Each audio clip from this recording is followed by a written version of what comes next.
Bonjour, c'est la critique de la semaine et cette semaine nous avons un coup de cœur pour Mourir peut attendre. Un coup de cœur mesuré sans doute, mais un coup de cœur tout de même. Il n'est pas question de laisser partir Daniel Craig à la retraite, qui incarne donc James Bond pour la dernière fois, sans lui faire un pot de départ.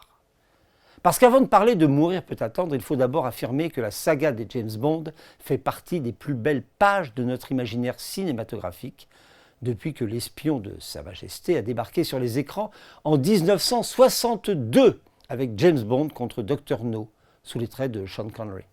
Mourir peut attendre est donc le 26e volet de la série, le 5e avec Daniel Craig dans la peau de 007. Parce que Mourir peut attendre se présente un peu comme un bilan de l'aventure bondienne. Le film, d'une certaine manière, boucle la boucle et adresse plus d'un clin d'œil au Dr No, même si Ursula Andress n'est plus de la partie et que plus personne ne se pique de marcher pieds nus sur un oursin. Mais le film a des accents dramatiques auxquels notre espion préféré ne nous avait guère habitués, notamment lorsque Léa Seydoux entre en scène. Nous ne nous en plaindrons pas. Parce que le film remplit au final son cahier des charges. Un peu de romance, un zeste d'humour, des scènes d'action à gogo et notamment de poursuites à couper le souffle. Même si le cinéma joue depuis des lustres la carte de la surenchère, même quand on sait que le numérique permet des fantaisies plus faciles à intégrer qu'à l'époque où Bond conduisait son Aston Martin d'un air détaché. Les 60s, c'était la classe. Elle s'est estompée, mais elle n'a pas disparu. James, fate draws us back together. Now your enemy's my enemy. How did that happen?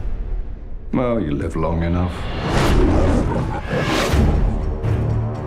S'asseoir dans une salle de cinéma pour découvrir un nouveau James Bond relève évidemment du rituel, comme cela a été le cas pour Harry Potter, sur une période plus courte, il est vrai. Parce que les aficionados sont autant de complices de l'agent secret qui les tient en haleine depuis des lustres. Et c'est avec impatience qu'ils attendent que se déroule le programme. Jamais tout à fait le même, jamais totalement différent.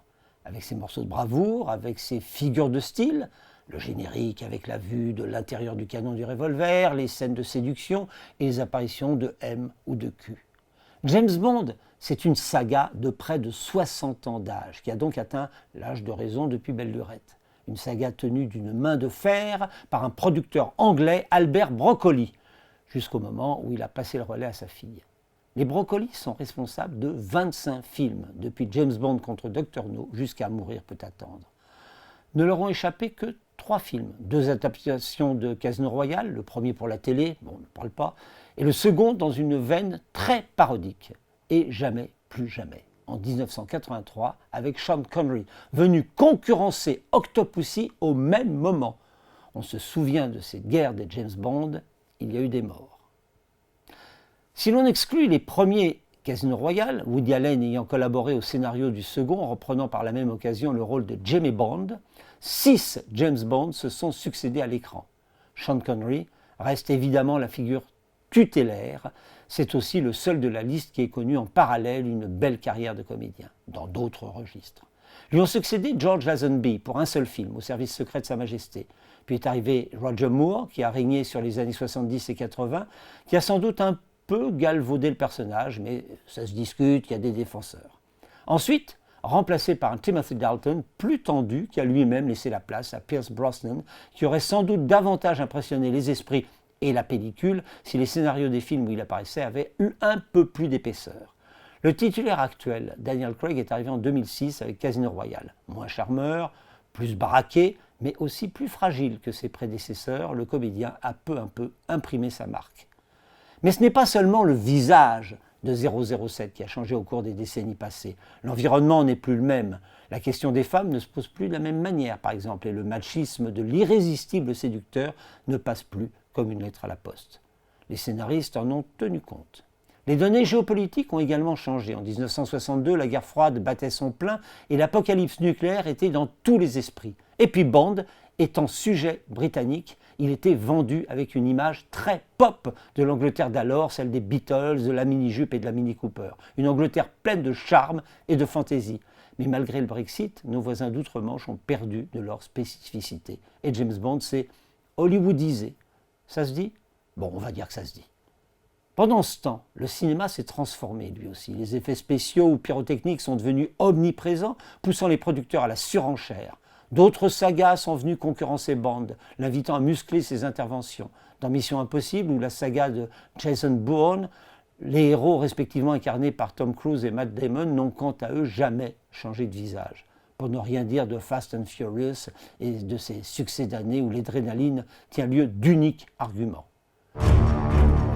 Harder to tell the good from bad, villains from heroes these days. We used to be able to get into a room with the enemy. Now they're just floating in the ether.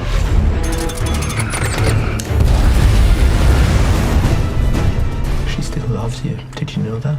What is it? You don't know what this is. Is she one of them? I don't know her at all. When her secret finds its way out, it'll be the death of you.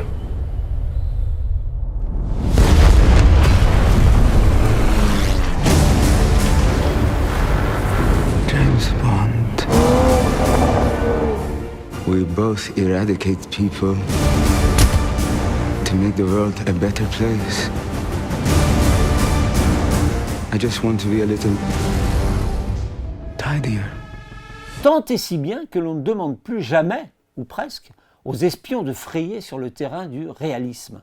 Et d'ailleurs, John le Carré, un ancien agent secret anglais dont les romans on ne peut plus réalistes ont souvent été adaptés au cinéma, est mort il y a peu. Et personne ne semble vouloir prendre le relais. Ian Fleming, le créateur de James Bond, avait lui aussi travaillé pour les services secrets, mais ses romans regardent dans la direction opposée, celle du bondissant et du spectaculaire. James Bond ne passe guère incognito, alors que l'on s'en doute, le bon espion est plutôt celui qui ne se fait pas remarquer. Comme les films qui l'ont précédé, Mourir peut attendre cumule un bon nombre de scènes incroyables. On n'est évidemment pas obligé de se demander à chaque plan comment il a été fait. Mais les scènes de la première séquence du film, qui se déroule dans cette ville italienne à la photogénie puissante, Matera, restera longtemps dans les mémoires. Un autre atout, James Bond n'était jamais apparu si humain, si fragile. Ses exploits n'en ont que plus de prix. Il était jadis invincible et se sortait de toutes les situations avec le sourire aux lèvres avant d'aller boire sa vodka martini secouée, mais pas remuée. C'est terminé. Le réalisateur, Cory Joji Fukunaga, est un petit nouveau, qui plus est assez peu connu du grand public. Il a certes déjà mis en scène, mais s'est dispersé en écrivant ou en produisant pour les autres. Il a aujourd'hui 44 ans, il a encore le temps de trouver sa maturité.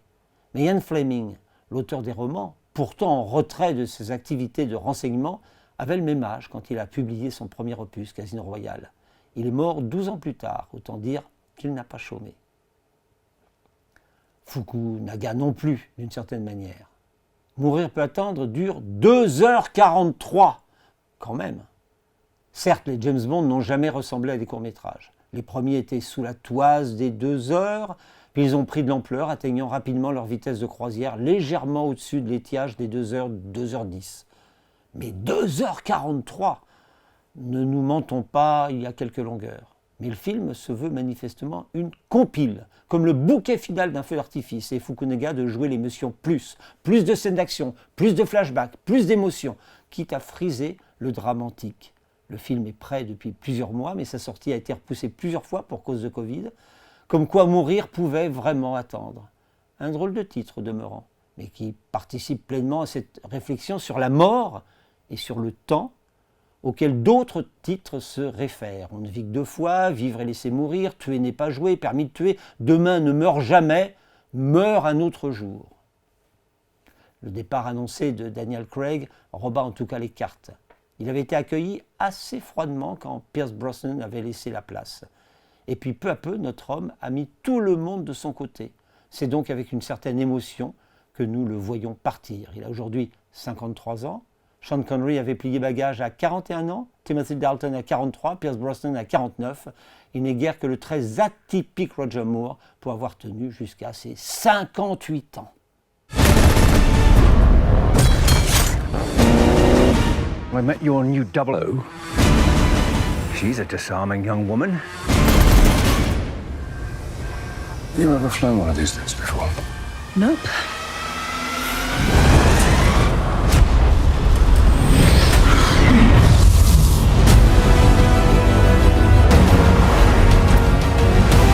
Come on, Bond. Where the hell are you? If we don't do this, there will be nothing left to save.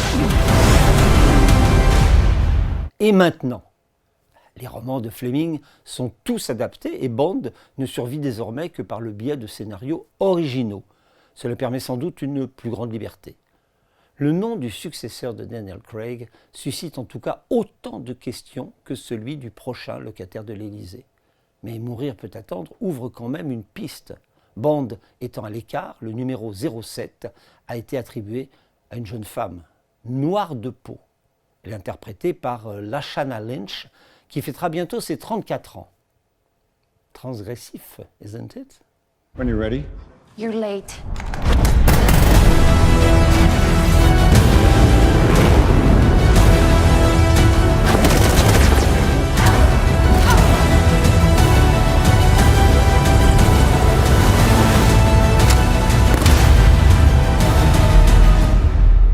Can I just have one nice evening, please, before the world explodes?